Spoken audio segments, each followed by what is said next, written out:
दोस्तों Roman Reigns ने Cody Rhodes का साथ दिया, लेकिन कोडी रोड्स ने रोमन रेंस का साथ देने से मना कर दिया। स्वागत है दोस्तों आप सभी का रेसलिंग रेंजर की एक और नई वीडियो के अंदर। और आज दोस्तों हम बात करने वाले हैं आज हुए सीजन प्रीमियर वाले स्मैकडाउन के शो के बारे में, जो कि फर्स्ट शो था यूएसए नेटवर्क के ऊपर। काफी सारी इंटरेस्टिंग चीजें आज हमें शो के ऊपर देखने को मिलती है। तो चलिए दोस्तों बिना टाइम वेस्ट के इस वीडियो को शुरू करते हैं। वीडियो को लाइक और शेयर करने के साथ साथ चैनल को सब्सक्राइब कीजिए डेली रेसलिंग का कंटेंट देखने के लिए। दोस्तों शो की स्टार्टिंग हमें द गेम ट्रिपल एच के साथ देखने को मिलती है, जहां पर ट्रिपल एच क्राउड का वेलकम करते हैं। इसी के साथ साथ ट्रिपल एच उनके फर्स्ट मैच के बारे में बात करते हैं, जो कि उन्होंने रेसल किया था अगेंस्ट द रॉक। इसके बाद ट्रिपल एच बोलते हैं कि स्मैकडाउन की जो स्टार्टिंग है वो हमें स्टील केज मैच के साथ देखने को मिलती है। और इसके बाद ट्रिपल एच बोलते हैं आर यू रेडी। दोस्तों इसके बाद हमें शो के ऊपर स्टील केज मैच देखने को मिलता है, जो कि था अनडिस्प्यूटेड डब्ल्यूडब्ल्यू चैंपियनशिप के लिए Cody Rhodes versus solo Sikoa के बीच में। और भाई साहब काफी ज्यादा कमाल का ये मैच हमें देखने को मिला। इस मैच के अंदर हमें कोडी रोड्स के माथे से ब्लड भी देखने को मिलता है। इस मैच के अंदर स्टील केज की हेल्प से कोडी रोड्स ने सोलो सिकोवा को कोडी कटर भी लगाया, क्रॉस रोड्स भी लगाया, लेकिन उसके ऊपर दोस्तों सोलो सिकोवा कर देते हैं किक्स आउट। और इस मैच की एंडिंग दोस्तों हमें इस तरीके से देखने को मिलती है, जहां पर दोस्तों कोडी रोड्स स्टील केज के ऊपर से सोलो सिकोवा के ऊपर जंप लगाते हैं। और इसके बाद दोस्तों कोडी रोड्स अपना फिनिशर लगाते हैं क्रॉस रोड्स। और इस तरीके से कोडी रोड्स इस मैच के अंदर अपनी चैंपियनशिप को सक्सेसफुली रिटेन कर लेते हैं। लेकिन दोस्तों मैच खत्म होने के बाद जो ब्लड लाइन है वो स्टील केज के अंदर एंटर करती है। और इसके बाद दोस्तों जेका फाटू, टोंगा लोआ, टामा टोंगा और सोलो सिकोवा मिलकर यहाँ पर कोडी रोड्स के ऊपर अटैक करते हैं। इसके बाद सोलो सिकोवा जेका फाटू को ऑर्डर देते हैं कि तुम स्टील केज के ऊपर से जाकर कोडी रोड्स के ऊपर कूदो। और जब जेका फाटू जाते हैं तो भाई हमारे ट्राइबल चीफ रोमन रेंस का म्यूजिक हिट होता है। क्राउड ने काफी अच्छा रिएक्शन दिया। इसके बाद दोस्तों रोमन रेंस पूरी शाही तरीके से स्टील केज के अंदर एंटर करते हैं, केज को वो बंद करते हैं। इसके बाद वो टामा टोंगा और टोंगा लोआ के ऊपर अटैक करते हैं। जेका फाटू दोस्तों रिंग से बाहर थे। इसके बाद दोस्तों सोलो सिकोवा यहाँ पर रोमन रेंस के ऊपर अटैक करने के लिए जाते हैं, लेकिन रोमन रेंस लगाते हैं सुपरमैन पंच। और जब स्पीयर लगाने के लिए जाते हैं तो दोस्तों जेका फाटू सोलो सिकोवा को खींच लेते हैं। और इसके बाद दोस्तों रोमन रेंस जेका फाटू को बोलते हैं कि भाई तू अंदर आओ। और भाई रोमन रेंस ऐसा फर्स्ट मैन है डब्ल्यूडब्ल्यू कंपनी के अंदर जो कि जेका फाटू को रिंग के अंदर बुला रहा है रेसल करने के लिए। और इसके बाद भाई जेका फाटू भी रिंग के अंदर आते हैं। और जेका फाटू और रोमन रेंस का जब फेस ऑफ होता है तो उसके ऊपर क्राउड हमेशा ही काफी अच्छा रिएक्शन देते हैं। और इसके बाद जब ये आपस में टकराने वाले थे तो दोस्तों सोलो सिकोवा जेका फाटू को बाहर खींच लेते हैं। और इसके बाद क्राउड उनको बू करता है। इसके बाद रोमन रेंस अपना स्पीयर लगाते हैं। और इसके बाद जो कोडी रोड्स है वो अपना फिनिशर लगाते हैं। और इस तरीके से दोस्तों इस पूरे मैच के अंदर हमें ये कमाल का क्लोजिंग मोमेंट देखने को मिलता है, जहां पर दोस्तों रोमन रेंस और कोडी रोड्स का जो टैग टीम मैच है वो भी शायद हमें बैड ब्लड के अंदर देखने को मिलने वाला है। दोस्तों इसके बाद हमें शो के ऊपर पाइपर नेविन वर्सेस जो मशीन है उनके बीच में मैच देखने को मिलता है। इस मैच के अंदर जो विक्ट्री है वो सिंपली हमें पाइपर नेविन की देखने को मिल जाती है। और मैच खत्म होने के बाद भी जो चेल्सी ग्रीन है उनका अटैक यहाँ पर मशीन के ऊपर हमें देखने को मिलता है। दोस्तों इसके बाद हमें केविन ओन्स वर्सेस यहाँ पर ए टाउन डाउन के बीच में टैग टीम मैच देखने को मिलता है, जहां पर केविन ओन्स अपना मिस्ट्री पार्टनर लेकर आए थे। केविन ओन्स यहाँ पर बताते हैं कि मेरा मिस्ट्री पार्टनर कोई और होने वाला था, लेकिन अभी फिलहाल ट्रैवल इश्यू की वजह से वो यहाँ पर अटेंड नहीं कर पा रहा। लेकिन जो मेरे मिस्ट्री पार्टनर है वो होने वाला है रिकी, जो कि एक जोबर सुपरस्टार थे। मैच दोस्तों ये शुरू होता है, लेकिन यहाँ पर केविन ओन्स लगाते हैं अपने ही पार्टनर रिकी को स्टारर। और इसके बाद दोस्तों यहाँ पर रैंडी ऑर्टन की एंट्री होती है। क्राउड उनको काफी अच्छा रिएक्शन देता है। इस मैच के अंदर दोस्तों केविन ओन्स और जो रैंडी ऑर्टन है उन्होंने एंडिंग मोमेंट पर यहाँ पर अपने जो फिनिशर्स है उसको लगाया। और इस तरीके से दोस्तों केविन ओन्स और जो रैंडी ऑर्टन है वो इस मैच के अंदर विक्ट्री हासिल कर लेते हैं। ओवरऑल दोस्तों काफी एंटरटेनिंग टैग टीम मैच हमें ये देखने को मिलता है। इसके बाद दोस्तों हमें शो के ऊपर नाया जैक्स देखने को मिलती है, जो कि अपनी जर्नी को एड्रेस करती है कि वो किस तरीके से क्वीन ऑफ द रिंग जीती। इसके बाद वे वुमेन्स वर्ल्ड चैंपियनशिप के साथ आगे वो सामने आई। और इसके बाद दोस्तों वो बताती है कि निक ऑल्डस ने मुझे इन्फॉर्म किया है कि बैड ब्लड के अंदर मेरा मैच होने वाला है मेरी चैंपियनशिप के लिए।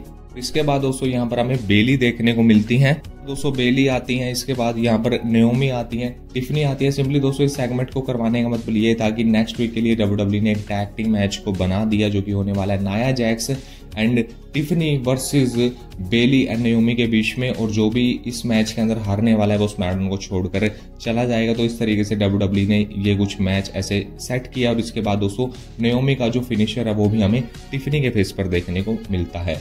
इसके बाद दोस्तों हमें शो के ऊपर देखने को मिलता है एंड्राडे वर्सेस कार्मेलो हेम्स का मैच काफी एंटरटेनिंग मैच था। इस मैच के अंदर जो कार्मेलो हेस और एंड्राडे हैं वो 5वीं बार रिंग के अंदर आमने सामने आए थे। इस मैच की एंडिंग दोस्तों हमें कुछ इस तरीके से देखने को मिलती है, जहां पर जो एंड्राडे है वो टॉप रोप के ऊपर से अपना फिनिशर लगाते हैं और इस तरीके से जो एंड्राडे है वो इस मैच के अंदर विक्ट्री हासिल कर लेते हैं। लेकिन मैच खत्म होने के बाद दोस्तों यहाँ पर एलन नाइट आते हैं और एलन नाइट बताते हैं कि एंड्राडे तुमको अपॉर्चुनिटी मिलने वाली है मेरे खिलाफ मेरी यूएस चैंपियनशिप के लिए, लेकिन ज्यादा कुछ होने की जरूरत है नहीं, क्योंकि जो तुम इस मैच के अंदर हारने वाले हो। तो इस तरीके से दोस्तों नेक्स्ट वीक के लिए एंड्राडे वर्सेस एलन नाइट के बीच में डब्ल्यूडब्ल्यूई ने यूएस चैंपियनशिप के लिए मैच ऑफिशियली अनाउंस कर दिया है।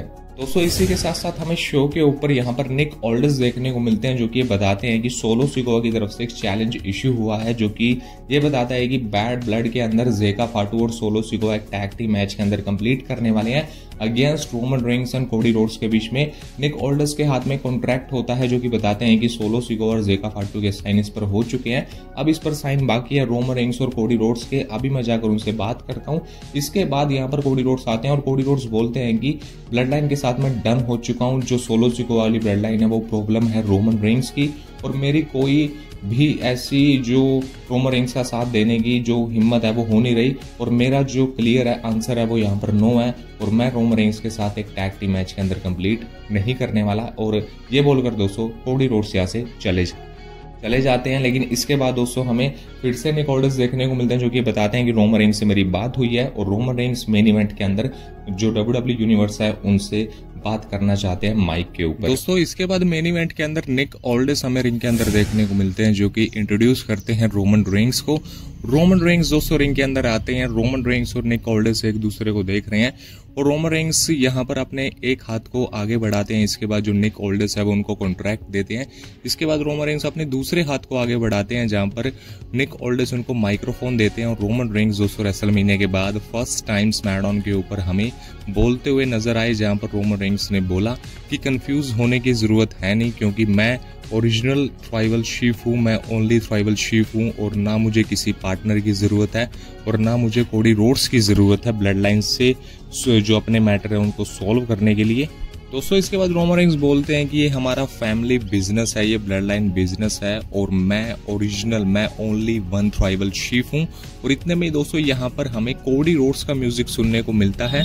कोडी रोड्स दोस्तों रिंग के अंदर आते हैं, रोमन रेंस और कोडी रोड्स एक दूसरे को देख रहे हैं और इसके बाद कोडी रोड्स बोलते हैं कि जो रोमन रेंस तुमने अभी ये बात बोली है कि डब्ल्यूडब्ल्यूई कंपनी तुम्हारी है, लेकिन जो चीजें हैं वो बदल चुकी हैं, क्योंकि रेसलमेनिया के बाद जो एरा है वो शुरू हुआ था कोडी रोड्स का, और इसके बाद कोडी रोड्स और रोमन रेंस एक दूसरे को देख रहे हैं। ऐसा लग रहा था कि शायद ये दोनों एक दूसरे के ऊपर हमला कर सकते हैं, लेकिन तभी दोस्तों हमें सोलो सिकोआ और जेका पार्ट 2 का म्यूजिक सुनने को मिलता है। इसके बाद दोस्तों पीछे से आकर यहाँ पर टामा टोंगा और टोंगा लोआ रोमन रेंस और कोडी रोड्स के ऊपर अटैक करते हैं, लेकिन यहाँ पर दोस्तों रोमन रेंस और कोडी रोड्स टामा टोंगा और टोंगा लोआ को रिंग के अंदर ढेर कर देते हैं। और इसके बाद जो सोलो सिकोआ और जेका पार्ट 2 है वो रिंग से आउटसाइड खड़े होकर ये सब माहौल देख रहे हैं। और इसके बाद दोस्तों रोमन रेंस सिंपली उस कॉन्ट्रैक्ट को उठाते हैं, उस कॉन्ट्रैक्ट को वो देखते हैं और सिंपली रोमन रेंस अपने साइन कर देते हैं। और इसके बाद कोडी रोड्स अपने हाथ को आगे बढ़ाते हैं और रोमन रेंस उस कॉन्ट्रैक्ट को देते हैं कोडी रोड्स के हाथों में और कोडी रोड्स उस कॉन्ट्रैक्ट के ऊपर अपने साइन करते हैं। और बैड ब्लड के लिए जो मैच है वो ऑफिशियली अनाउंस हो गया है, जो कि है Cody Rhodes and Roman Reigns versus जेका फाटू एंड सोलो सिकोआ के बीच में। तो भाई बैड ब्लड के अंदर इस मैच की जो फील है वो काफी ज्यादा डिफरेंट होने वाली है। ये एक मेन इवेंट लेवल का मैच है, जो कि डब्ल्यूडब्ल्यूई ने बैड ब्लड के लिए ऑफिशियली अनाउंस कर दिया। रोमन रेंस रेसलमेनिया के बाद फर्स्ट टाइम एवर किसी मैच के अंदर कंप्लीट करने वाले हैं, तो मैच की तो फील जो है वो काफी डिफरेंट होने ही वाली है। वैसे दोस्तों आज का ओवरऑल स्मैकडाउन का शो काफी एंटरटेनिंग था, काफी सारी बड़ी चीजें आज हमें शो के ऊपर देखने को मिलती है। तो वीडियो को लाइक और शेयर आप जरूर कीजिएगा, कमेंट्स के अंदर अपनी राय लिखिएगा और चैनल को सब्सक्राइब कीजिएगा डेली रेसलिंग की लॉन्ग शॉर्ट वीडियोस देखने के लिए। मिलते हैं दोस्तों आप सभी से अपनी अगली वीडियो के अंदर।